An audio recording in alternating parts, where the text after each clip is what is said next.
Bonjour, bienvenue à cette nouvelle édition de votre journal audio. Nous allons prendre des nouvelles de ces établissements ouverts à la visite. Ça se passe comment? Nous verrons également les actions de communication qui sont mises en place en direction des familles.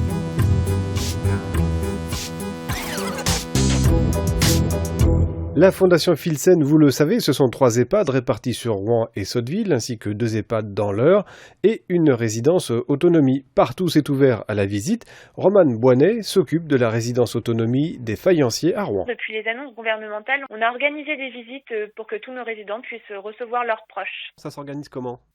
Alors c'est une organisation bien ficelée étant donné qu'on a dû mettre en place des espaces dédiés, donc soit dans le jardin, soit en intérieur quand la météo ne se prête pas à des sorties. Et on a mis en place toutes les mesures barrières nécessaires pour que les résidents puissent recevoir leur famille dans les meilleures conditions. Pour éviter que tout le monde se croise, des rendez-vous de visite sont pris auprès du personnel, donc en appelant la résidence, on fait en sorte qu'il y ait une demi-heure de délai entre chaque visite pour que personne ne puisse se croiser.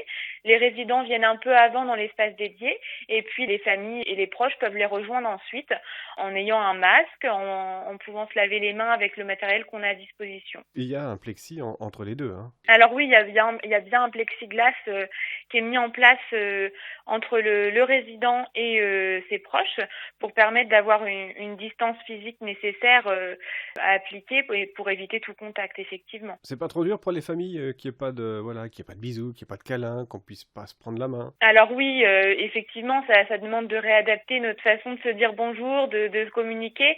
C'est vrai qu'on a une barrière physique entre eux, mais ça permet quand même de voir, de visu, c'est quand même quelque chose qui doit apporter beaucoup. Et de l'intérieur, comment est-ce vécu? Dina Legrand est logée dans la résidence autonomie. Elle a été surprise par toutes ces précautions, mais ça s'est bien passé. Très bien. Truc de précaution à prendre pour les mains. Et puis l'installation qu'ils ont fait dans la salle, la petite salle là qu'on a. On a un plexiglas, on n'a pas le droit de s'embrasser.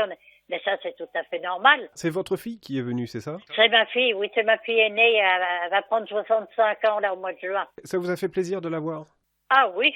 Puis elle aussi, justement, elle vient de m'appeler là, il y a 10 minutes. Un petit moment, comme ça m'a fait plaisir de venir te voir. Ah oui, je le voyais sur son visage. Moi, au début, les larmes étaient pas loin, mais j'ai tenu. Et j'ai tenu pour pas pleurer devant elle, parce que j'étais contente. Par contre, après, il y a une petite larme quand même, hein? Ah oui. Quand je suis rentrée à ma chambre, oui. Vous avez retrouvé le sourire? Ah oui, je l'ai facilement. Hein. Et ça faisait combien de temps que vous n'aviez pas eu de visite? Eh bien, depuis le jour du confinement. J'ai un portable et mes enfants m'appellent assez souvent, parce que j'ai quand même 5 enfants. Hein. Oui, ma fille, elle me le disait encore ce matin. Hein, à des moments, qu'est-ce que je suis contente. Je suis heureuse de t'avoir vu, je me faisais des soucis. J'ai dit, tu crois que moi, je m'en fais pas? Mais je le montre pas.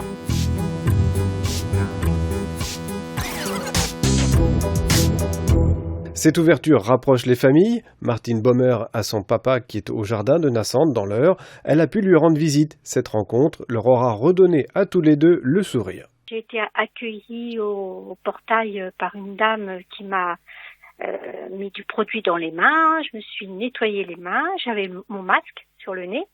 Et puis après, je me suis assise dans un petit barnum. Et mon père est arrivé au même moment et nous étions séparés par une grande vitre. Et en plus, ce qui était bien, c'est que nous avions chacun notre micro et des haut-parleurs pour bien s'entendre. Parce que sinon, c'est vrai qu'il entend pas très bien maintenant. Donc, les micros, c'était vraiment très, très bien. Ça vous a aidé, ça? Ah oui, franchement, moi, justement, j'appréhendais un petit peu parce que sachant qu'il entend très mal, je m'étais dit, derrière une vitre plus un masque, il ne va rien comprendre. Et alors là, le micro et puis les haut-parleurs, parfait. Votre père était très heureux aussi de vous retrouver, évidemment? Ah oui, il a eu le sourire et tout. Oui, il était très content. Et en plus, c'est quelqu'un qui ne veut pas sortir. Il a toujours peur d'avoir froid. Là, au moins, il a été obligé de sortir dans le jardin, se mettre sous le barnum. Et il a constaté qu'en fin de compte, il faisait très bon dehors. Pour Catherine Tamarel, c'est sa maman qui est en EHPAD. Elle loge à la résidence Sainte-Anne, à Rouen. Et une très bonne nouvelle. Aujourd'hui, donc pour la première fois, on s'est rendu à la résidence, selon les indications qui nous avaient été faites.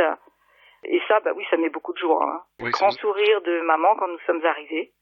On a senti vraiment que là, la journée était gagnée. Bon, c'est une personne qui est quand même très malade, plus valide du tout, qui a pas forcément beaucoup la notion du temps, mais le visuel direct, entendre la voix, reconnaître les gens, on a senti que vraiment il y avait un vrai sourire et ça nous a fait du bien.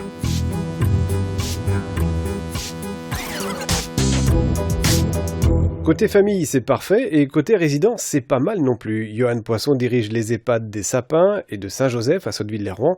Qu'est-ce que donnent ces visites ? Écoutez, les visites aujourd'hui à Saint-Joseph se déroulent bien, globalement. Après, effectivement, elles ont globalement une incidence positive sur le moral des résidents.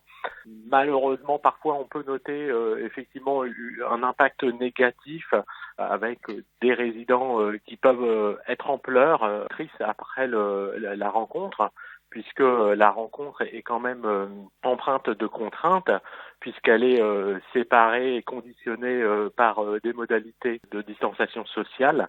Donc de fait, les gens peuvent pas se toucher, peuvent pas s'embrasser, et ça, parfois, certains résidents ne le comprennent pas, et c'est difficile. C'est pas toujours simple de bien comprendre, de bien entendre. Les personnes qui présentent des troubles cognitifs ont besoin qu'on leur explique. Et les équipes sont très présentes pour accompagner les résidents. Les équipes Filsen sont particulièrement actives dans les établissements, mais également au siège à Mont-Saint-Aignan. Agathe Vauchel, du service communication, a mis en place des newsletters à destination des familles. Alors en fait, nous, dès le départ, on a souhaité mettre en place une communication de proximité pour que les familles puissent rester informées de ce qui pouvait se passer au quotidien pour les résidents, du fait de l'interdiction des visites. Et donc du coup, en fait, les équipes de chacune de ces résidences m'envoient un peu des photos du quotidien, et puis voilà, me racontent un peu tout ce qui s'est passé. Moi, je compile tout ça, je prépare un document, et puis après, j'envoie par mail aux familles, et les retours sont quand même très positifs à chaque fois. Oui, ça fait beaucoup de bien, on a des nouvelles des siens comme ça. C'est aussi des choses qui pourraient perdurer aussi même après la crise, parce que c'est quand même intéressant, y compris pour les familles qui habitent parfois loin des résidences. Vous appuyez fort sur tout ce qui est Internet et réseaux sociaux ?